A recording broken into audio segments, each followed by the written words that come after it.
Hello everyone. Welcome welcome back to my channel.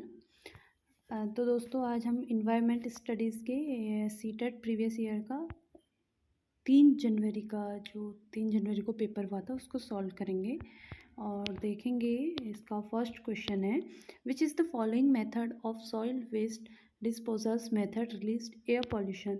जो ठोस अपशिष्ट पदार्थ हैं उनको मतलब निरस्त करने के लिए निम्नलिखित में से किस विधि से वायु में प्रदूषण फैलता है। तो उनको अगर हम डिस्पोज कर रहे हैं तो कौन सी ऐसी विधि है जिसमें वायु में प्रदूषण फैलेगा।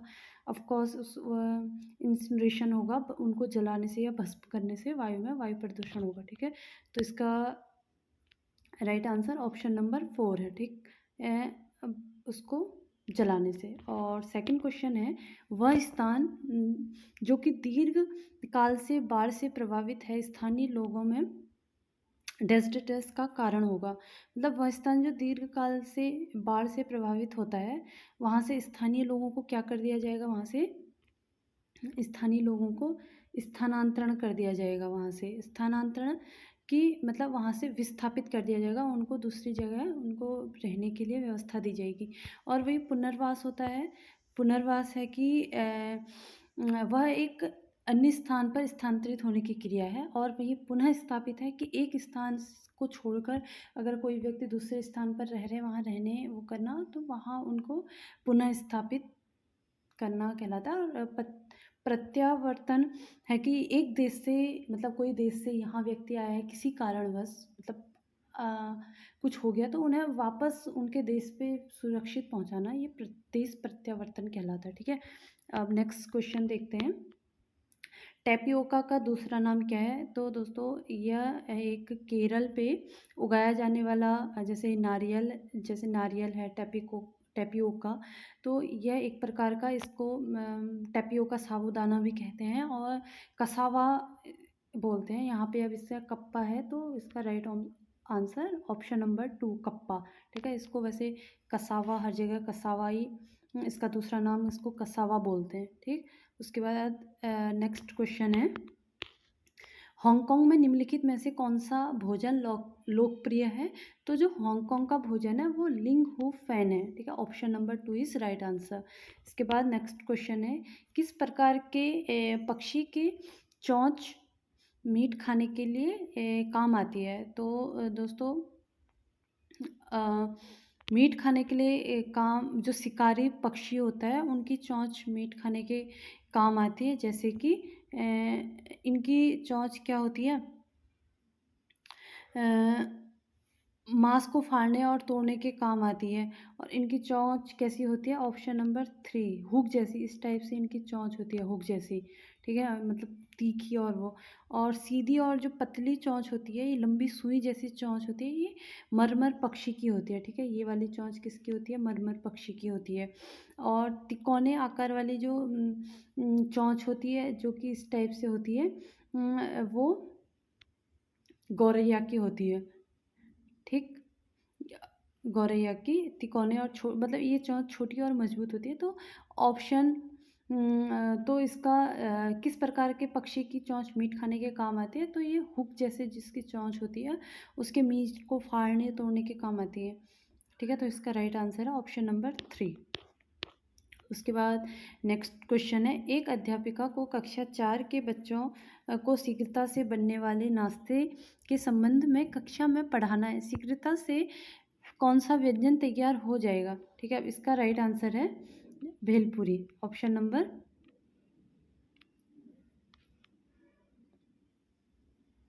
4 इस राइट आंसर। इसका राइट आंसर है भेलपुरी। ठीक है, अब मतलब इस टाइप के क्वेश्चन रखने का मतलब ये है, और क्लास में बच्चों को इस टाइप के क्वेश्चन पूछने का मतलब ये है कि बच्चों को मतलब उनमें खाना पकाने की कौशल को विकसित करना है। और मतलब बच्चों के क्लास में एक्टिविटी बेस्ड कुछ बनाना है, उनसे बोलना है कि हाँ बच्चों देखो इस प्रकार से खाना बनता है, आप जल्दी जल्दी इस प्रकार का खाना बना सकते हैं। और मतलब इसमें टाइम मैनेजमेंट कैसे करते हैं, टीम वर्क आप बच्चों को सिखाएंगे। ठीक है, और मतलब इस टाइप के क्वेश्चन रखना, छोटी छोटी क्लासों में इस टाइप का सिलेबस रखने का मेन मतलब ये होता है कि उनको मतलब चीज़ों का पता हो, साफ़ सफाई से मतलब साफ़ सफाई और टीम वर्क से लेकर इन सब चीज़ों से इस चीज़ों को रखने का ये महत्व है। ठीक है, उसके बाद नेक्स्ट क्वेश्चन है, पटचित्र की कला किस राज्य की परंपरागत पेंटिंग है या हस्तशिल्प है? जो पटचित्र है ये कहाँ, ओडिशा का एक लोक चित्रकला है। ठीक है, ओडिशा की लोक चित्रकला, और ये क्या की जाती है, ये भगवान, इसमें क्या, भगवान श्री कृष्ण के जीवन से जुड़े जो दृश्य हैं उनको दर्शाया जाता है। और वहीं मैंने परसों भी बताया था, बिहार की आपकी मधुबनी है, और मध्य प्रदेश की मंदाना है। ठीक है, इसको भी याद रखना, ये इम्पोर्टेंट है। मध्य प्रदेश की मंदाना है, और आंध्र प्रदेश की कलमकारी है, और कोलकाता की कालीकट कालीघाट है। ठीक है, और महाराष्ट्र की वल्ली पेंटिंग, महाराष्ट्र की बहुत पूछी जाती है, वल्ली पेंटिंग कहाँ की है, तो महाराष्ट्र की है। ठीक है, उसके बाद नेक्स्ट क्वेश्चन है, महामारी के दौर में चिकित्सकों ने विटामिन सी से भरपूर भोजन करने का परामर्श दिया था। ठीक है, उस समूह को चुनिए जिसमें विटामिन सी की प्रचुर मात्रा है। अब विटामिन सी की प्रचुर मात्रा इनमें से सबसे ज़्यादा नींबू में पाई जाती है। ठीक है, और वैसे तो विटामिन सबसे ज़्यादा आंवले में पाया जाता है, खट्टे पदार्थों में विटामिन सबसे ज़्यादा पाया जाता है, और सेकंड स्ट्रॉबेरी है, और थर्ड ब्रोकली है। ठीक है, ब्रोकली हो गया, स्ट्रॉबेरी हो गया, और गोभी हो गए, और खट्टे पदार्थ है, और संतरा हो गया। तो इसका राइट आंसर है ऑप्शन नंबर 4, ब्रोकली, स्ट्रॉबेरी और नींबू। इनमें विटामिन सी की प्रचुर मात्रा पाई जाती है, उसका ये समूह है। ठीक है, उसके बाद नेक्स्ट क्वेश्चन है, किस राज्य में झूम खेती की प्रथा सामान्य है? तो झूम खेती जैसे मेघालय में और मिज़ोरम, नागालैंड, अरुणाचल प्रदेश, इन राज्यों में झूम खेती बहुत फेमस है। तो यहाँ पे राइट आंसर मिज़ोरम हो जाएगा। ठीक है, मेघालय, मिज़ोरम, अरुणाचल प्रदेश और नागालैंड, ये उत्तरी पूर्वी इलाकों में क्या की जाती है, झूम खेती ज़्यादा फेमस है। झूम खेती की प्रथा यहाँ पे मतलब बहुत सामान्य है। उसके बाद इसका राइट आंसर है ऑप्शन नंबर 2। उसके बाद नेक्स्ट क्वेश्चन है, दक्षिण भारत में मनाए जाने वाले फसल काटने वाले पर्व है। दक्षिण भारत में जो फसल काटने समय जो पर्व मनाए जाते हैं उनका इनमें से समूह को चुनना है। ठीक है, इसका राइट आंसर है ऑप्शन नंबर 4, ओणम, बिहू, उगादी और विशु। ठीक, option number 4 is right answer. देखो, ओणम तो केरल में मनाया जाता है, और बिहू हमारा असम में मनाया जाता है। जो उगादी है ये कर्नाटक में बसंत ऋतु में मनाया जाता है, और विशु केरल में ये भी बसंत ऋतु में मनाया जाता है। ठीक है, और यहाँ पे लोहड़ी, ये आपको पता है पंजाब में मनाई जाती है, ये भी बसंत ऋतु में ही मनाई जाती है।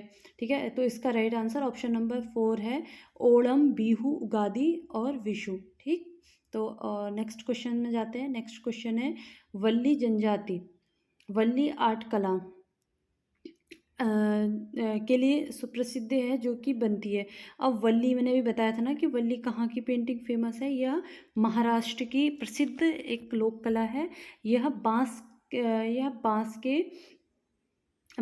बांस और पत्थरों से, मतलब बांस और ये पत्थरों से बनाई जाती है। ठीक है, ये बांस के डंडों का छड़, मतलब छोटे छोटे छड़ियों का उपयोग किया जाता है, और इसमें चावल के पेस्ट और पानी का गोंद बनाकर इनको मिश्रण करके रंगों के रूप में ये क्या की जाती है, ये पेंटिंग बनाई जाती है। तो इसका राइट आंसर है ऑप्शन नंबर 2। उसके बाद नेक्स्ट क्वेश्चन देखते हैं, भारत के किन राज्यों के समूह से कर्क रेखा गुजरती है? अब भारत के किन राज्यों से कर्क रेखा गुजरती है, इसका राइट आंसर है ऑप्शन नंबर 2। अब देखो, इसका एक सिंपल सा वो है, आपको याद करने की मैं ट्रिक बताती हूँ। मित्र पर गमछा झार। ठीक है, थोड़ा मैं लिखने में थोड़ा सा वो हो गया है। तो ये आपको पता है कि कर्क रेखा हमारे 8 राज्यों से होकर गुजरती है, मिजोरम, त्रिपुरा, पश्चिम बंगाल, राजस्थान, गुजरात, मध्य प्रदेश, छत्तीसगढ़ और झारखंड। तो इसमें कौन कौन से हैं?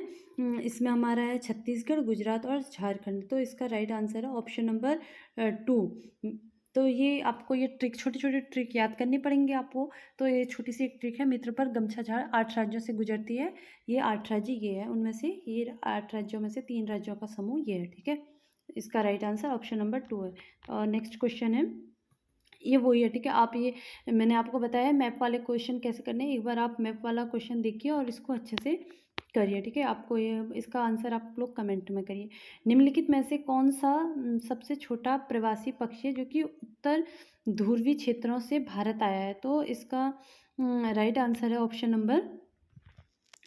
नंबर इसका 4, ठीक है। इसका राइट आंसर ऑप्शन नंबर 4। छोटी जल रंग, मतलब इसको स्मॉल स्टिंट बोलते हैं। ये मतलब इसका वेट कितना होता है? 15 ग्राम इसका वेट है। ये आर्कटिक इलाकों से, क्षेत्र से यह यहाँ भारत पे आते हैं और यहाँ पे क्या करते हैं, यहाँ पे ये प्रवासी पक्षियों के रूप में आते हैं। अब देखो, एक राजस्थान में केवलादेव राष्ट्रीय उद्यान है, ठीक है, जो कि भरतपुर पे स्थित है। वहाँ पे प्रत्येक सर्दियों में क्या होता है, साइबेरियन और अन्य जो प्रवासी पक्षी हैं, ये क्वेश्चन भी बहुत बार आता है कि उन प्रवासी पक्षियों के समूह को चुनिए जो कि भारत में आते हैं। तो साइबेरियन हो गया और ये छोटा, ये स्मॉल स्टिंट हो गया, ठीक। तो ये प्रवासी पक्षियाँ, हजारों प्रवासी पक्षियाँ क्या करती हैं, यहाँ पे आती है। जब वहाँ अत्यधिक सर्दियों में, वहाँ पे जब बहुत ज़्यादा सर्दी पड़ जाती है तो यहाँ पे ये क्या करती हैं, 8000 किलोमीटर की यात्रा करके ये लोग यहाँ आते हैं, ठीक है।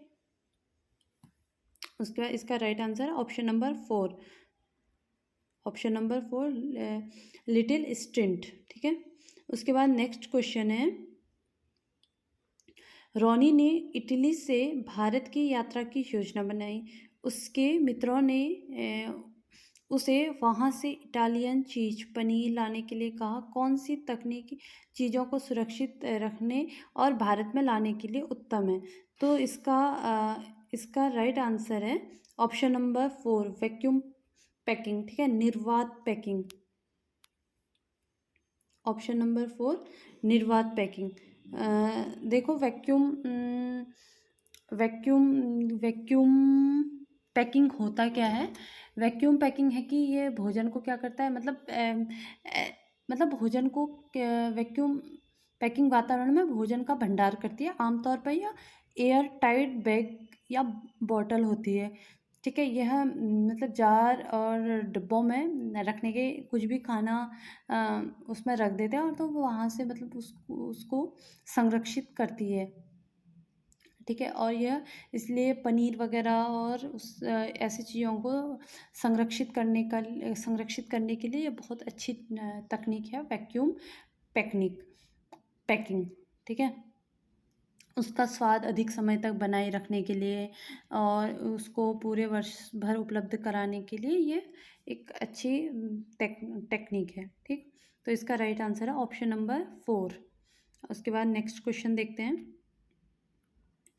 ऑनलाइन कक्षाओं की अवधि में एक ईवीएस एवं एक ईवीएस शिक्षिका दृष्टि बाधित विद्यार्थियों का कैसे शिक्षण करेगी? तो बच्चों, तो ऐसे क्वेश्चन बहुत आते हैं। ये पेडागोजी वाले तो आपको एक बार फिर मैं आराम से टेस्ट सीरीज कराते रहूँगी। एक बार ईवीएस की ख़त्म हो जाए तो फिर पेडागोजी की हम करते रहेंगे। तो ये आवाज़, अब दृष्टि बाधित है, मतलब वो देख नहीं सक रहा है, तो उसको आवाज़ में संदेश साझा करके, हाँ, आवाज़ उसको मतलब अपनी बातों से उसको सारी नॉलेज उस तक पहुँचाएँगे, ढेर सारी मौखिक व्याख्याओं का उपयोग करके। हाँ, ये भी राइट आंसर है कि उसको हम जो भी बताएँगे उसको ओरली बताएँगे, ठीक है, क्योंकि वो तो कुछ देख नहीं सकता है। और सहपाठियों के द्वारा व्याख्या करके, हाँ, उसका जो पीयर ग्रुप है अगर उसकी हेल्प करेगा तो वो क्या होगा, सीखने में और उसको शिक्षण प्राप्त करने में आसानी होगी। तो इसका राइट आंसर है ऑप्शन नंबर ए, ठीक है। ए, बी और सी। ठोस अनुभवों का उपयोग करके ऐसा नहीं है, उसको अनुभवों का उपयोग करके वो कब तक सीखेगा, तो उसको मतलब सिखाना तो पड़ेगा ना उसको, अनुभवों से उसको नहीं सीख पाएगा। तो इसका राइट आंसर है ऑप्शन नंबर ए। ठीक है, उसके बाद आज के लिए इतने क्वेश्चन काफ़ी हैं, हम आगे के क्वेश्चन फिर अगले वीडियो में करेंगे। अगर आप